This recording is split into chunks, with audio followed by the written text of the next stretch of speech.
Perfect. So thank you so much for being on our podcast with us. We are hoping that you can share a bit about your personal and professional journey and what led you to focus on Indigenous education and anti-racism. That's a good question. I'm still trying to figure that out sometimes. I mentioned to somebody the other day, I'm turning 60 this year.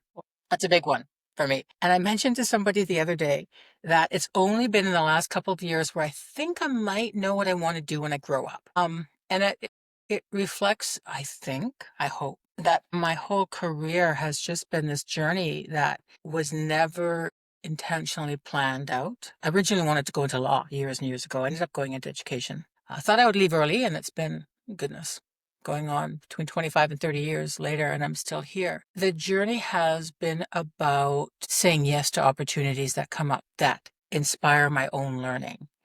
And in the roundabout way, I think I'm hoping that that answers that question. I started in education as an education assistant, and my first teaching experience was with a letter of permission in the Yukon. And I was the worst teacher I could imagine right now. I bored myself. And what I was doing at the time was teaching to the textbook. I was thinking the worst case scenario of what I had experienced as a student. I replicated that. Ended up deciding to go into teaching for a little bit, did the teacher education program at SFU after I'd done my undergrad. And as a classroom teacher, started seeing places where our system could be better and supporting the needs of all learners could be better. And it was an interesting experience. As a First Nations person myself, as a Tsimshian person myself, I had very much internalized a lot of our practices and processes and values about K-12 education, even those that were not supporting all learners and those were not supporting Indigenous learners specifically. So it was a lot about unlearning what I was doing. And then, as I mentioned earlier, saying yes to opportunities to be part of this work over here or that work over there.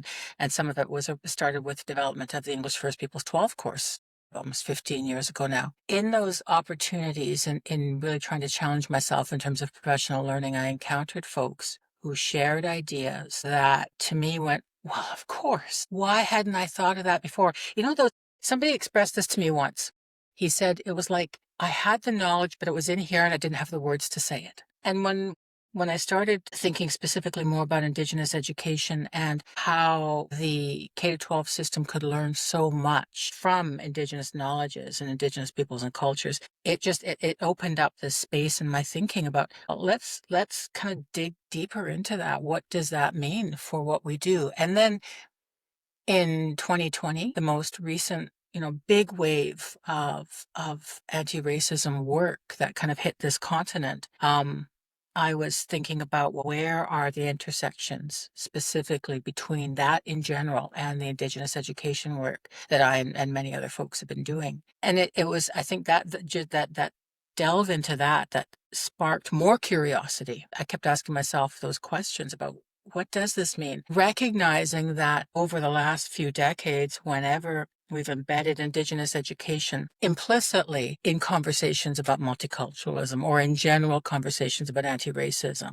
and haven't focused specifically on Indigenous, specific anti-racism, for example, we have been spinning our wheels with respect to Indigenous education. We have not been effective in continuing to change our system to support the needs and thriving of all learners. So it's been that journey. And right now, I think we are in a place of transformation that we don't necessarily fully see. I ask folks when I work with groups of educators to think about 10 years, 15 years in the future, and to imagine us looking back at this time. I anticipate that we will see more fully what this time has been about. Recognize that what we are doing in BC, specifically with respect to Indigenous specific anti-racism, Indigenous education in general, can be a model, can be a lighthouse to other places, to other education jurisdictions, in terms of how do we continue to move forward in education systems that support wellness and relationship and thriving of everybody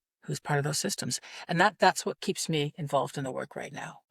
I love that when you described that moment where a teacher said, like, I never really thought about it and now it feels right. It just had me thinking about that alignment between our head and our heart, where it where you can take that pedagogy and knowledge, but it also feels right, and how Mhm. powerful that can be.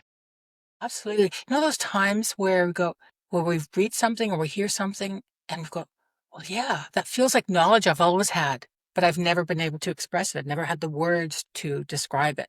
I think so much of that seems to be happening a lot for folks right now. It's powerful. And I really like how you said when you first started teaching, you taught what you knew. And in reading your book, as you see all these post it notes, there was so much in here that teachers at my school could take that I took from. And just reflecting on the answer to your first question, what are some key principles of Indigenous pedagogies that all educators should understand and integrate into their practice? I think it comes down to there are a few very strongly interrelated concepts and principles. One is the power of relationship, and that plays out in terms of relationship between teacher and learner, relationship amongst learners, relationship between where we are and the teaching, what we think is important to teach and to learn. Relationship is so powerful for propelling learners and propelling learning forward, especially, and I always think of, I often, not always, I often think of those learners when I was a classroom teacher who challenged me the most. And when I've got the gift now of being able to go back, as many of us do, we're able to when we're able to take a breath and think back and reflect on our practice, which I think is a gift to have that time to do. I think about relationship being the key to those learners who have been most challenging for us. So the stronger relationships we have with learners, the more we're able to develop trust, the better able we are to help them move through challenging situations, whether it's challenging situations in their learning and behavior and in attendance. Relationship, supports what we do. And connected to that is well-being. Doing some writing and talking and thinking lately about the purpose of education systems. And I would argue, one of the purposes of education systems, a foundational purpose, is well-being of society and the individual, or the individual and society, however you want to order that. If we are creating circumstances in our education systems that run counter to well-being, we have to ask ourselves why we're doing that. And well-being just doesn't mean being happy all the time. That's not well-being. It's around the balance of all aspects of who we are. It is about, interesting, relevant, engaging, challenging learning opportunities that are attainable for students that we support them to achieve. And it's recognizing that when we are in that place of well-being, we learn better as well. And it's true for people, whether they're 5 years old or 95 years old. The other the other principle, I think, is around identity, and that plays out as importantly for educators as it does for learners.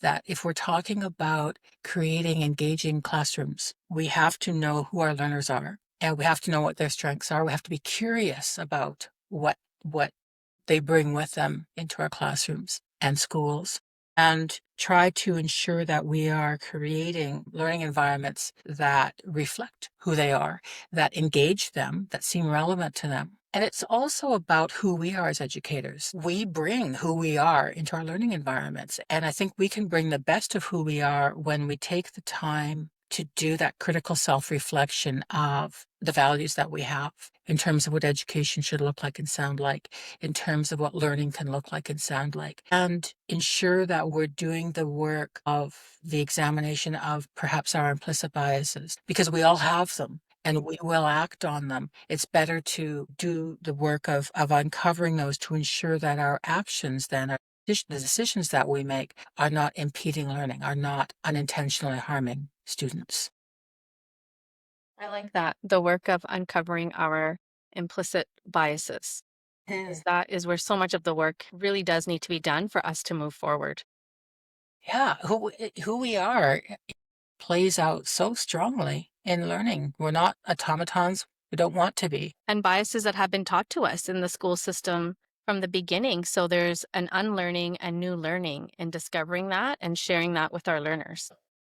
I was a faculty associate in a teacher education program for a few years. And I started thinking during that time that sometimes the people that made the most effective educators for creating really inclusive classrooms, for creating learning environments that were founded on equity and quality, were folks for whom our system hadn't been good.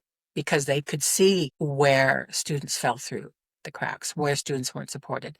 Sometimes, if we have been successful in our education system, we have a harder time understanding that it doesn't necessarily, some of the practices that we've had, that we've been part of, have not been good practices for all learners. It's interesting you say that as you were talking earlier about that reflection we do on our own career. I was thinking back to the students who have faced the greatest challenges in our system are also the ones that I feel have been my greatest teachers as an educator, that and to shift that responsibility from trying to change the child to learn about our own practice, but also that awareness of what inequities exist within our system and that responsibility we carry to help shift our system to meet the needs of the learners. And we all think, oh, if I could just go back to my first year teaching and do that differently, or if I could redo that parent conversation 2 decades later, that, I would love a chance to redo some of those moments. As we continue learning, we continue to discover the biases we may have had or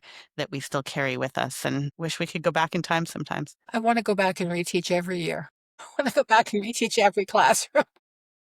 So, what are some common misconceptions that educators have when they approach Indigenous education, and how do we move past them? The first one, I think, it still exists within some of our schools and classrooms across the province, and that is that Indigenous education is just for Indigenous learners. The idea that, well, this isn't important if I don't have Indigenous learners in my classroom. I'm hoping that we continue to move past that. I would hope that every educator, no matter what our role is in this system, sees themselves as, or would want to be, a really fully informed, educated citizen, because that informs the decisions that we make in our roles. And part of that is understanding the fuller and complex histories and cultures of this land, of the people who have been here for tens of thousands of years, and not looking at that just as in a historical context. That this is about recognizing that there have been significant gaps in our own education for most of us in our K-12 and many of us in our post-secondary education,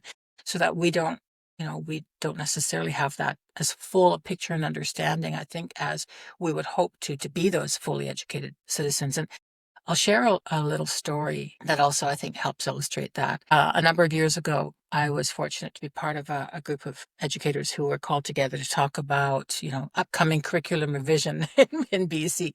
And most of my background as a classroom teacher was in senior English, junior humanities, and a few other things. So I was there in that capacity as an English language arts teacher. And at that time, the ministry representative who was kind of organizing this meeting of teachers from K to 12, really focusing on the ELA component, shared that there had been some work done previous to this meeting about any changes, transformation of the K to 12 system. And there had been some principles decided upon that were going to guide any changes. And they had been decided on by a group of stakeholders and rights holders in the province. One of those principles was that there had to be increased explicit learning standards with respect to Indigenous knowledges, perspectives, content, a number of different ways of phrasing that. And it was really interesting to see how that was received in that room by those.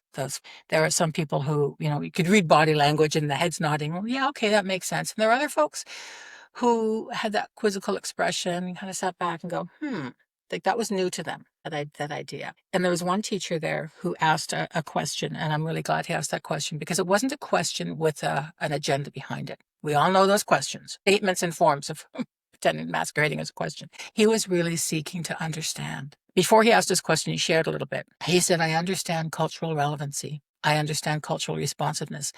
I understand that if I have Indigenous learners in my classroom, they need to see themselves reflected in the curriculum.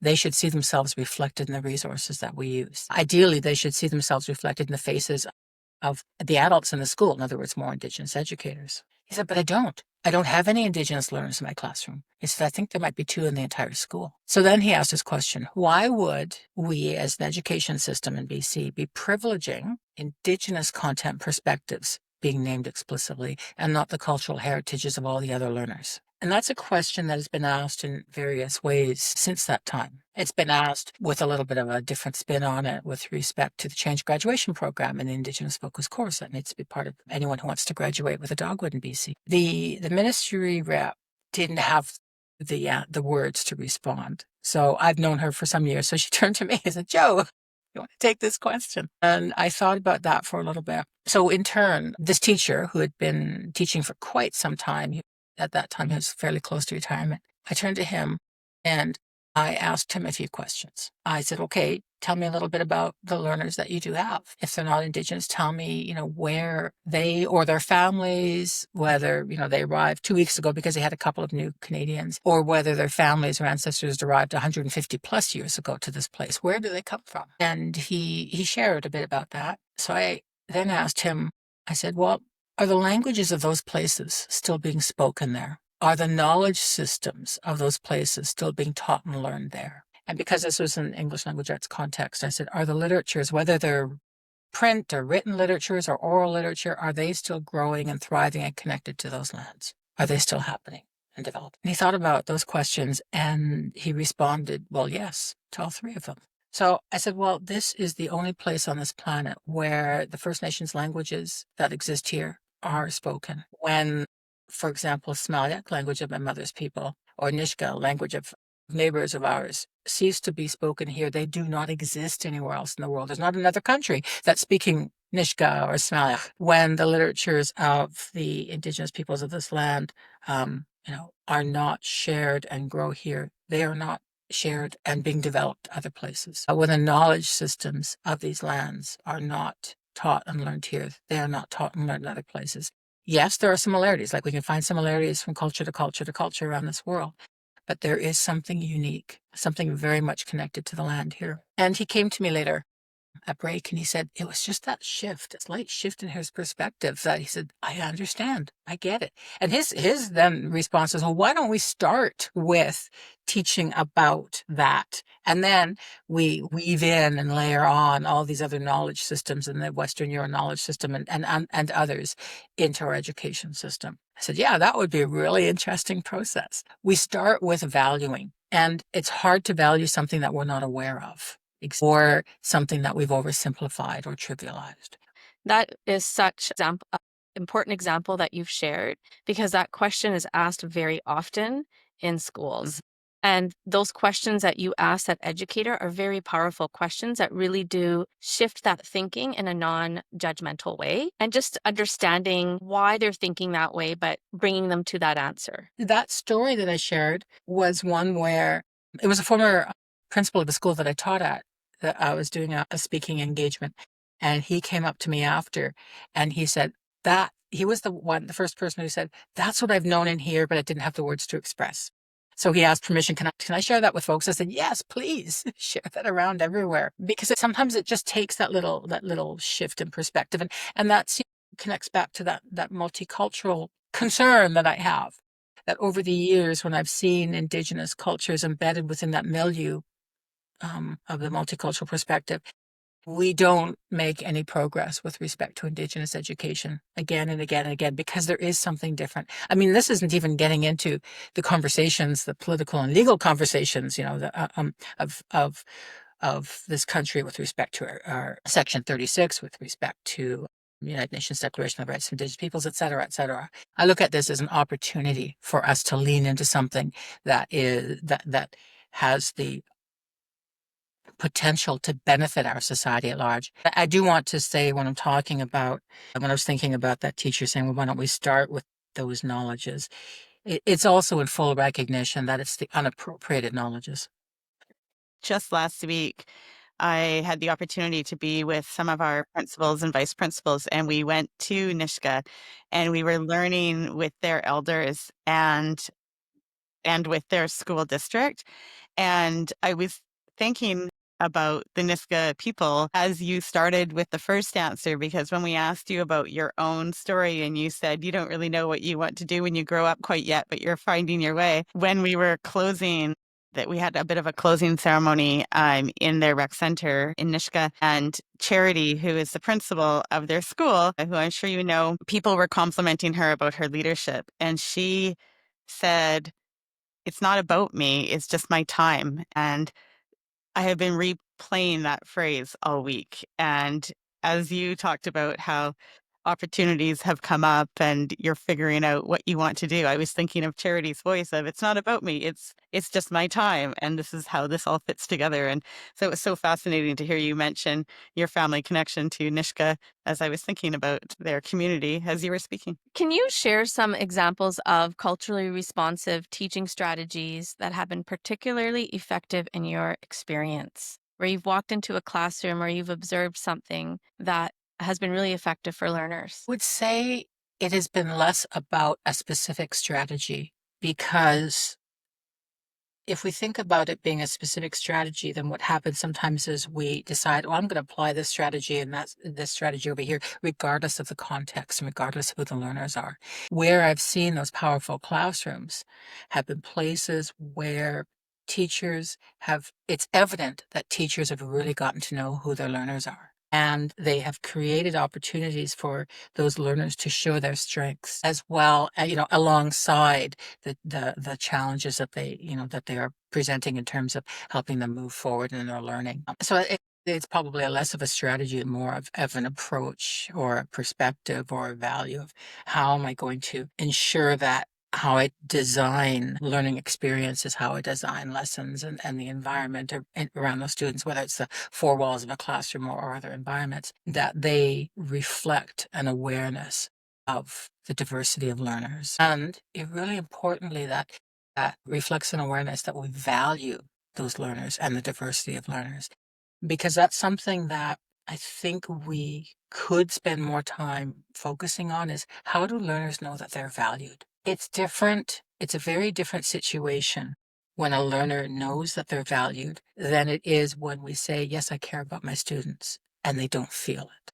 So I asked a student teacher once who was having some challenges with her class, do you care about the students in here, the learners in here? And she said, well, yes, of course. I said, how do they know that? What is it in your interactions? What is it in the lessons that you've created that reflects that to them? And it took her a bit to think through that because it hadn't been coming through.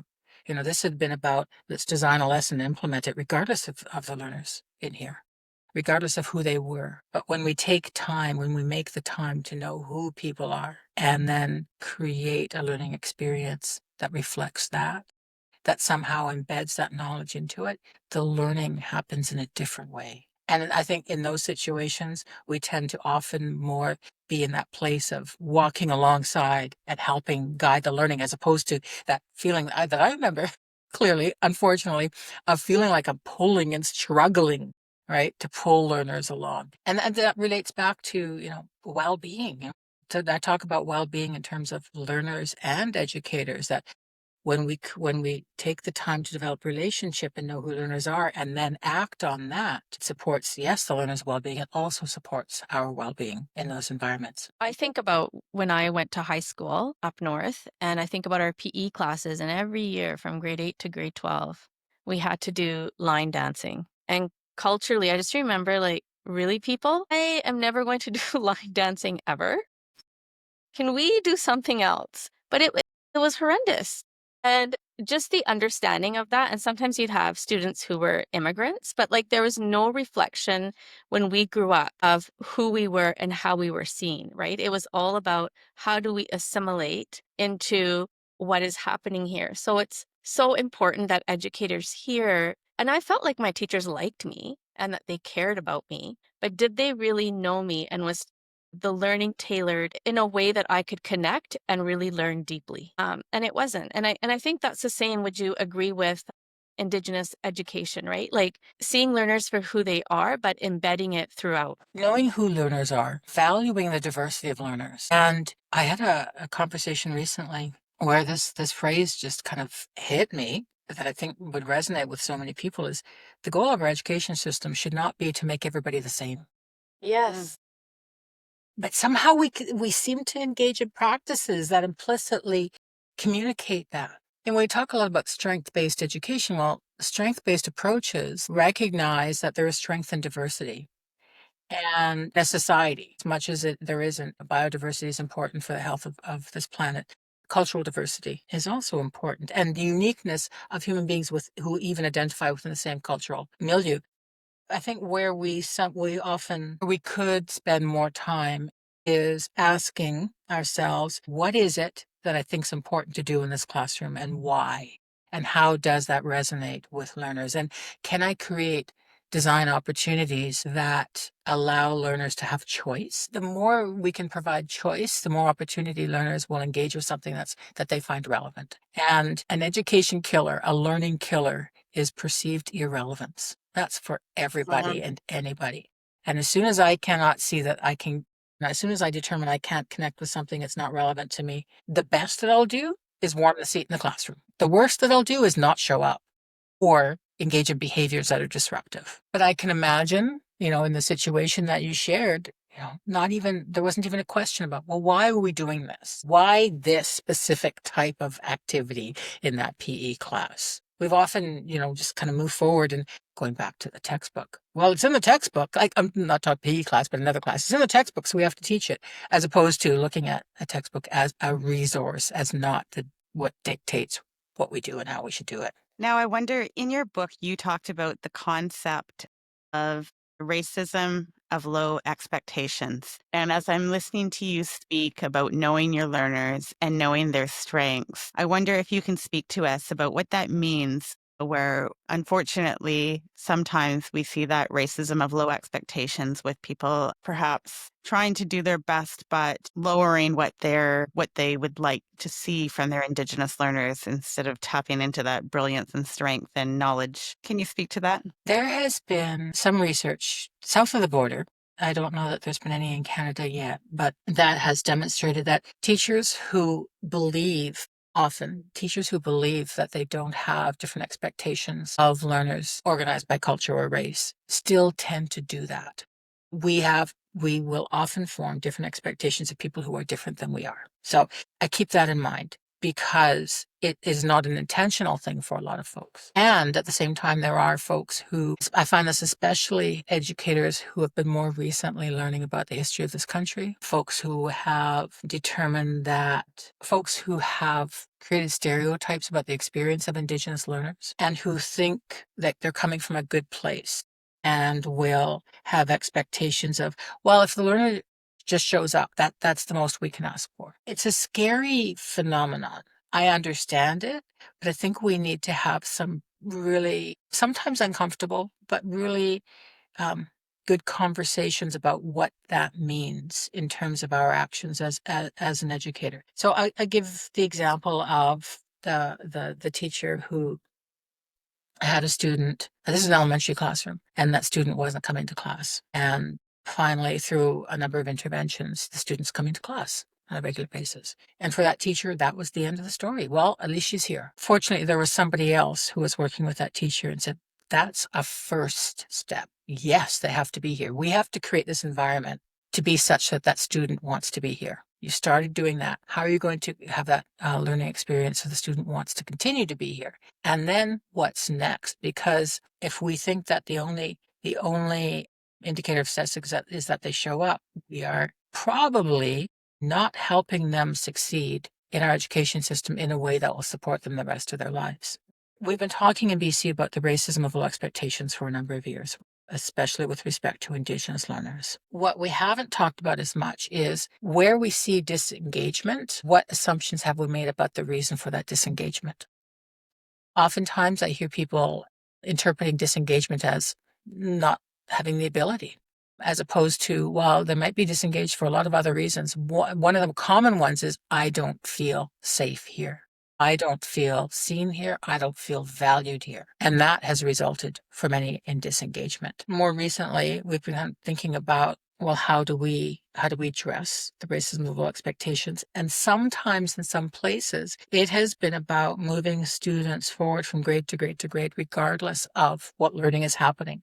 And then sooner or later, in those senior years in high school, they hit a wall. Kids are smart. They're usually smarter than we give them credit for. And they know when people don't have expectations of them. And oftentimes, especially as a teenager, they'll live up or down to those expectations. Or they just won't want to be in places where people do not perceive them as having ability. The conversation has moved more recently to understand that we can create places of high expectations that are founded on relationship. And I want to say that specifically because when you ask educators, well, do you have high expectations of learners? 99.9%, I'm just making the number up, will say, yes, of course I do.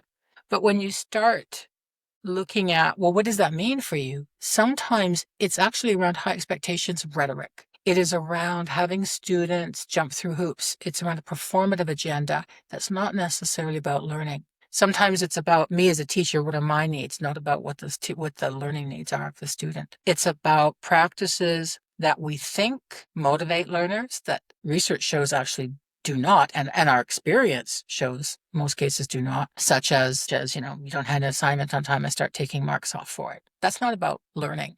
That's about trying to police a behavior rather than find out what is happening and finding ways to support learners in moving through the challenges that they might be having. So if we think about high expectations based on relationships, it's a very different conversation. High expectations based on relationships requires a number of things. It requires us to be aware of our own biases and assumptions. It requires us to be really aware of who we are, what we believe about learners, about education. And it requires us taking the time to get to know who learners are and developing trust. And I love the concept that Covey shared of creating an emotional bank account, that when we've developed a relationship with somebody and we've developed trust, right? When learners trust us, when there are challenges or hiccups, they're more likely to work through those. The third piece around those high expectations relationships is recognizing that whenever there is a challenge, whether it's a learning challenge, a behavior challenge, attendance challenge, we always start with recognizing their strengths. And it's a conversation, it's not a lecture, but we recognize the learner's strengths.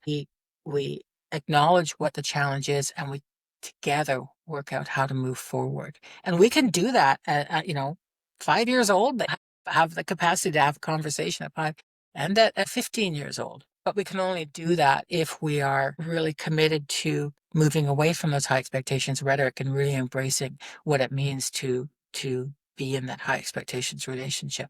And again, it goes back to the understanding that the time that we take to develop those relationships is as important as any content that we might see in a learning environment, because it's going to make a difference in the learning of the learner, whether it's the knowledge, understanding, skills, competencies that we hope that they develop. So, in talking about the low expectations and how we really do need to have those high expectations, in your book, one of my favorite quotes was you stated, talking about privilege in the context of anti racism work often generates feelings of defensiveness or resistance in some people. I've experienced this in talking to people about this. How do you approach discussions about privilege in your work? And what do you advise to help others with these conversations without them feeling so defensive or uncomfortable? Because people really aren't aware, I find most of the time, that they are privileged and they're behaving very privileged. Yeah, it really depends. How the direction of the conversation depends on who the conversation is being had with. I have learned that there will be folks who do not want to learn anything new other than what's already in their, and it's a hard place sometimes to be and to say, I can't spend my time having that conversation with that person because it's going to take everything that I have. And it's going to take that away from those folks who actually want to engage in some learning. So that's part of it, is discerning, what is going to be appropriate to say, depending on who it is we're talking with.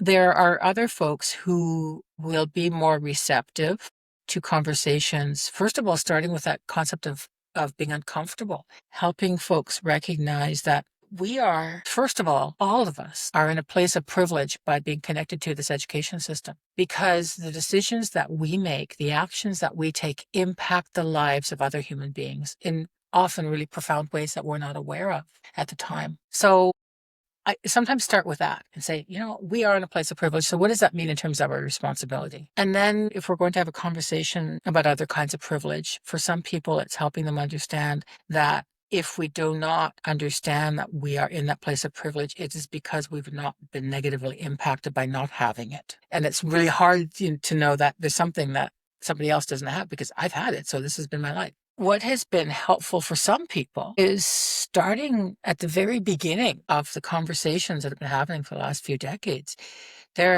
I like to, and this my LA background, I like to start with sharing some things with folks sometimes. And for many people are aware of an article, I think it was 1980s, the late 80s, Unpacking the Invisible Knapsack by Peggy McIntosh. It is a bit dated. That article. It was actually the first one I wrote that helped me develop the language around privilege, and it was a really great starting place for people to have conversations, to recognize that their experience in the world was not necessarily the experience of other people, and it had nothing to do with what they had done. It had to do with other, non-earned things such as the color of our skin. I talk about I'm Tsimshian through my mother, but I'm pretty darn fair. I don't have an accent. And that has afforded me privileges that other family members of mine do not have. I have a university education. That has afforded me privileges. And people can argue, yes, well, you've gone to university, you've earned that privilege. Yes. And it doesn't mean that that other folks have less value than I have. But sometimes our society does that. We say, well, some folks have earned this privilege, so they have more value than others. And that concept, I think, is really insidious because we don't talk about it a lot, but it shows in our actions. And if we're not talking about privilege and thinking about it, I'm thinking we lose the opportunity to have even more meaningful conversations with parents and families of folks in our education system for whom our society is marginalized. I think about my own experience and the experience of my mother and stepfather when I was going to school. And even just the thought of them going in to talk to a teacher was terrifying. They did it, but it was terrifying because they really felt that unequal power dynamic that had to do with privilege. And if we're not aware of that, we lose the opportunity to develop relationships. We lose the opportunity to support learners, really at a fundamental level. If folks are wanting, to look at resources to help besides that article, this is pretty much the age of I just say, Google it. There are so many resources available, and the ones that are most effective will be the ones that resonate with the people who find them. The other thing I wanted to talk about, though, was that concept of being uncomfortable. We recognize that learning requires a certain level of discomfort. It requires a level of disruption in our thinking, in what we think we know, and that is true for all the students that we are teaching. Why would we expect it to be different for us? I try to help folks understand there's a difference between being uncomfortable and unsafe. We do not learn in unsafe environments, but we need to have some level of discomfort in this conversation for sure. And let's talk about what discomfort can mean and can feel like, how it embodies in our, in our physical being and in our emotional state and our cognitive parts of who we are as well. And let's be okay with being uncomfortable.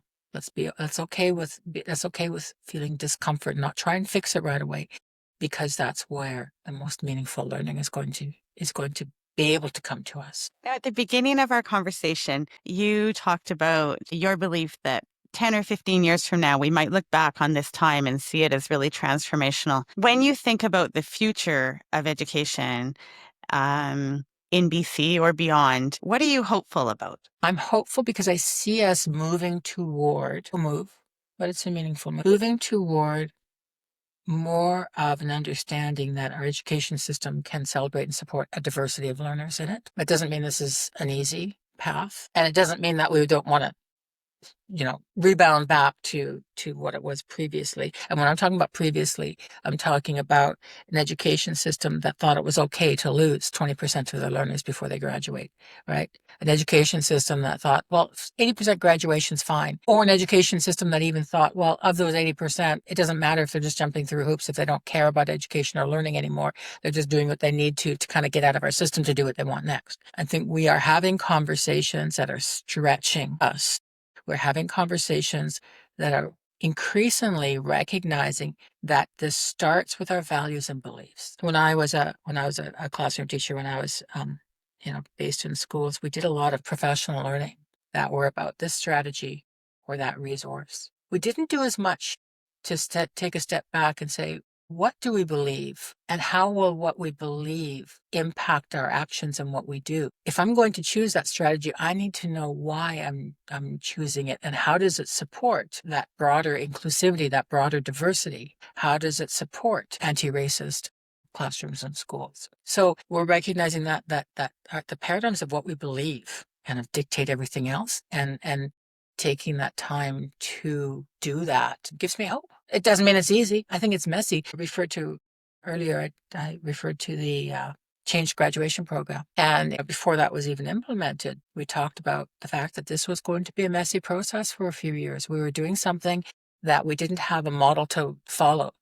Education jurisdiction as a province or territory had done this. So we didn't have that path. We were creating it, which means mistakes will be made, which means that we weren't at a place of, well, everyone's ready to do this, because if we waited till everyone was ready to do it, it would never happen. We had to kind of say, this has to happen now. Let's figure out what we're going to do to get ourselves to where we need to be. But that messiness needed to be okay with folks. We're often afraid of ambiguity, afraid of messiness. But sometimes in order to really engage in a transformation for the better, we have to be okay with messiness for a while and hold on to what it is that we want to do. Hold on to where we want to get. We want to get to that system that's not trying to make everybody the same, but that values learners and expects that every learner can learn, and we will collaboratively figure out how to support them in their learning. Thank you, Joe. This has been such a great conversation. I mean, so great that my question sheet has so many notes that I've taken because you've said some really profound things. So I want to finish off with a quote that is in your book that sort of encapsulates what we've been talking about. Honoring Indigenous informed pedagogical approaches and creating anti-racist education systems is not accomplished by creating and implementing a lesson plan or reading one book. It happens when we commit to learning and doing differently. It happens when we work together. And it goes with that whole piece of how you have said it's about connection and relationships and making sure that that's reflected in our everyday practice. So thank you. Thank you for this wonderful conversation and for the wonderful work that you're doing for education. Really appreciated. Well, thank you. Daxid Newsome to both of you for the opportunity to have this conversation. I look forward to seeing you in person again one day. Yes, thank you.